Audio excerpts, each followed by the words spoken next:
चड्ढा कर रहे हैं तो मुझे बता दें कि मोदी जी जो आपदा में अवसर खोजते हैं, क्या उन्हीं के नक्शे कदम पे चल के केजरीवाल जी भी आज आपदा में अवसर खोज रहे थे? पहले राघव चड्ढा, राजधर्म का पाठ मोदी जी को तो पढ़ा दिया अटल बिहारी वाजपेयी जी ने, आप क्यों नहीं राजधर्म निभाते? ठीक है, पहले राघव चड्ढा फिर संबित पात्रा। ठीक है राघव जी, वो हाथ जोड़कर भीख मांगते हुए नजर आए और अपनी असहायता दिखाएं, बजाय इसके कि ये बताएं कि उन्होंने दिल्ली की जनता के लिए किया क्या है अब तक। मैं राघव चड्ढा दो बातों पर आपका ध्यान लेके आना चाहता हूं। बैठक के अंदर दो चीजें ऐसी हुई कि सीएम द्वारा कहा गया कि एयरलिफ्ट करानी चाहिए, जबकि एयरलिफ्ट हो रही है, प्रधानमंत्री ने भी इसका जवाब दिया।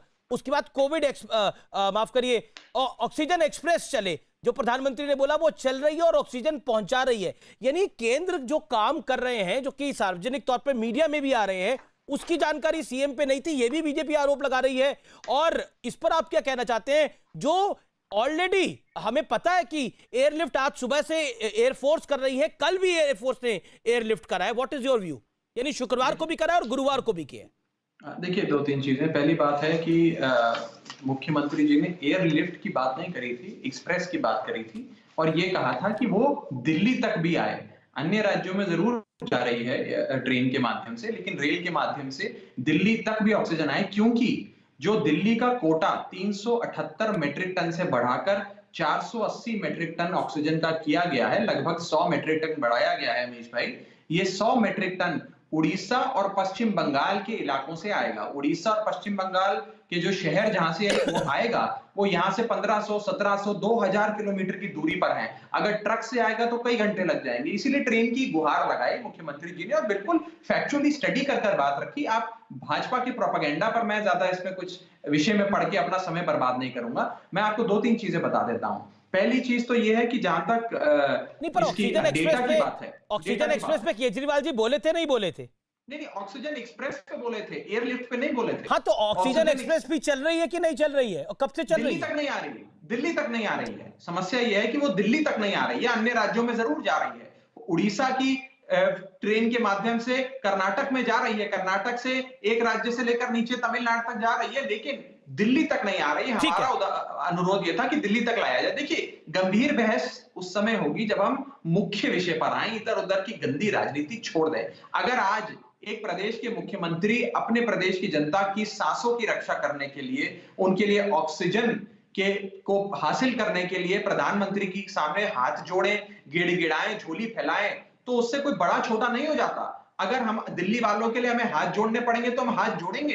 अगर दिल्ली वालों के लिए हमें झोली रागनी नायक इस पर रिस्पॉन्ड करना चाह रही है। रागनी नायक इस पर रिस्पॉन्ड करना चाह रही है। रागनी नायक, हाथ जोड़ने से छोटे नहीं हो जाते अरविंद केजरीवाल। रागनी नायक, क्विक रिप्लाई।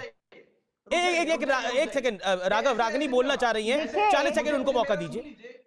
देखिए, मैं आपको मौका दे रहा हूं राघव। नहीं, देखिए, हर बार देखिए अरविंद केजरीवाल जी का आप जरा थोड़ा सा ट्रैक रिकॉर्ड देखिए। हर बार गलती करके कह दे कि मुझे माफ कर दीजिए, मैं हाथ जोड़ता हूं, एक बार माफी मिल सकती है, 2 बार माफी मिल सकती है, लेकिन आप लगातार अगर दिल्ली की जनता के साथ विश्वासघात करेंगे, दिल्ली की जनता की आंखों में धूल झोंकने का काम करेंगे, तो आपको हर बार माफी नहीं मिलेगी। मैं ये कहती हूँ, अच्छा है, ठीक है, आपने हाथ जोड़ा और कहा कि ऑक्सीजन दे दीजिए, ऑक्सीजन भिजवा दीजिए। दिल्ली की सरकार ने ऑक्सीजन, 1 मिनट, ऑक्सीजन प्लांट नए लगाने के लिए क्या किया? 40,000 आप अस्पताल के जो बेड बढ़ाने वाले थे वो आपने क्यों नहीं बढ़ाए? वो सारी सुविधा जो मोहल्ला क्लिनिक से देने का वादा किया था वो आपने क्यों नहीं किया? और मुझे ये बताइए कि ये नौबत दिल्ली की क्यों आ गई? आप एंटिसिपेट नहीं कर पाए कि किस तरीके से आपको सब चीजें अचानक होती हुई लग रही हैं? आप कह रहे थे कि दिल्ली में कॉन्टैक्ट ट्रेसिंग दुनिया में सबसे अच्छी है, उसके बावजूद आज दिल्ली की पॉजिटिविटी रेट 36% हो गई है। तो आप अगर ये कहना चाहते हैं कि रागनी लेट राघव चड्ढा रिप्लाई, कोई स्वीकार नहीं करेगा और ये साझी जिम्मेदारी के लक्षण आपके भी नजर नहीं आते अगर मोदी जी के नजर नहीं आते हैं तो। ऐसा है अमीश भाई, आज दिल्ली की स्वास्थ्य व्यवस्था अच्छी है, इतनी अच्छी है कि पड़ोसी राज्य के लोग भी और पड़ोसी राज्यों के नेतागण भी जब अपना या अपने परिवार वालों का इलाज कराना होता है तो दिल्ली के अस्पतालों पे, केजरीवाल सरकार के अस्पतालों पे विश्वास रखते हैं। तो दिल्ली का मॉडल कितना अच्छा है, स्वास्थ्य मॉडल, इसकी चर्चा हम 5 साल से कर रहे हैं और इसके बारे में खुद देश के प्रधानमंत्री ने कई बैठकों में दिल्ली के कोरोना से लड़ाई लड़ने के मॉडल की तारीफ करी थी। अपने राज्यों के, अपने भाजपा के मुख्यमंत्रियों को सीख दी थी कि दिल्ली के मॉडल से कुछ सीखो। नंबर 1। नंबर 2, जहां तक बात हो रही है मोहल्ला क्लिनिक की, मैं आपको बता दूं, मोहल्ला क्लिनिक हाई फ्लो ऑक्सीजन नहीं दे सकता है। मोहल्ला क्लिनिक एक जांच का केंद्र बन सकता है, कई जगह जांच का केंद्र बना है। दिल्ली सरकार के कई स्कूलों के अंदर आरटीपीसीआर की जांच हो रही है। कितनी जांच हुई मोहल्ला क्लिनिक के अंतर्गत? ऑक्सीजन नहीं हो सकती। नंबर तीन, देखिए कांग्रेस को दिल्ली वालों की उतनी ही चिंता है जितनी उनकी विधानसभा में सीटें हैं, मानी जिसका मतलब है एक बहुत बड़ा जीरो। उनको उतनी चिंता है, वो राजनीति करने से बाज नहीं आएंगे, उनको राजनीति करने दीजिए, हम लोग काम करेंगे। दिल्ली वालों के लिए नाक भी रगड़ना पड़ेगा ना अमीश भाई, और ऑक्सीजन लानी पड़ेगी तो हम ऑक्सीजन लाएंगे। आज मैं बस एक सवाल आपसे पूछना चाहता हूं, दिल्ली को 700 मीट्रिक टन की ऑक्सीजन चाहिए अमीश भाई, ध्यान से सुनिएगा, 700 मीट्रिक टन की ऑक्सीजन चाहिए। हमें सरकार ने 378 मीट्रिक टन दिया है। उसके बाद हमने जब झोली फैलाई, हाथ जोड़े, तो 378 से बढ़ाकर 480 कर दिया, जिसके लिए हम उनके शुक्रगुजार हैं। लेकिन अभी भी 480 मीट्रिक टन जो हमें दिया गया है वो 700 के आंकड़े से काफी कम है, और 480 मीट्रिक टन जो दिया गया है वो भी पूरी तरीके से दिल्ली में नहीं आ रहा है, क्योंकि कई राज्य जो पड़ोसी राज्य हैं उसमें उसके चलते कुछ परेशानियां आ रही हैं। मेरा आपके माध्यम से भी अनुरोध है कि देश के प्रधानमंत्री जी, भारतीय जनता पार्टी जिसमें उनकी कई राज्य सरकारें हैं, वो दिल्ली वालों के ऑक्सीजन के ट्रकों को ना रोकें। जो हमारा ऑथराइज्ड कोटा है, जो केंद्र सरकार ने हमें 480 मीट्रिक टन दिया है, वो दिल्ली में आने दें। दिल्ली के अंदर ऑक्सीजन की कोई कमी नहीं आने देंगे, और दिल्ली के लोगों को जल्द स्वस्थ करके कोरोना रूपी राक्षस को दिल्ली वाले केजरीवाल सरकार के साथ मारेंगे। स्थिति चिंताजनक है, लेकिन मिलकर लड़ाई लड़नी है। मैं कांग्रेस का भी साथ चाहता हूं, मैं बीजेपी का भी साथ चाहता हूं, मैं पत्रकारों का भी साथ चाहता हूं। ये बहुत बड़ी महामारी है, कोई एक नेता, कोई एक पार्टी, लेकिन आपको ठीक है, ओके, मैं रागिनी जी का साथ चाहता हूं। मैं चाहता हूं रागिनी जी राजनीति बंद करके हमारा साथ दें इस लड़ाई में। Okay, Ragini Nayak 30 second, and Sambit Patra.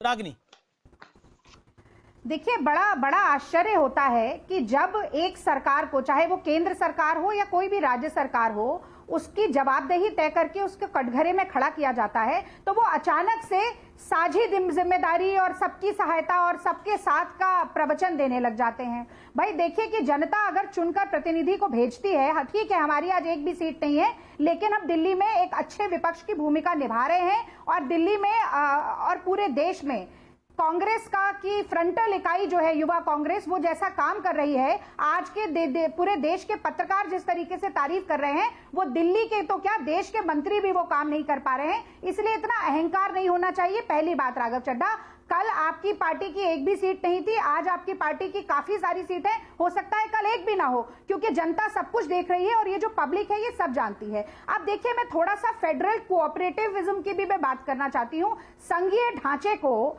लगातार इस देश में चोट पहुंचाई जा रही है अमीश जी, और उसके लिए मुझे लगता है कि केंद्र सरकार को भी जिम्मेदारी उठानी पड़ेगी और उनको भी कटघरे में खड़ा होना पड़ेगा।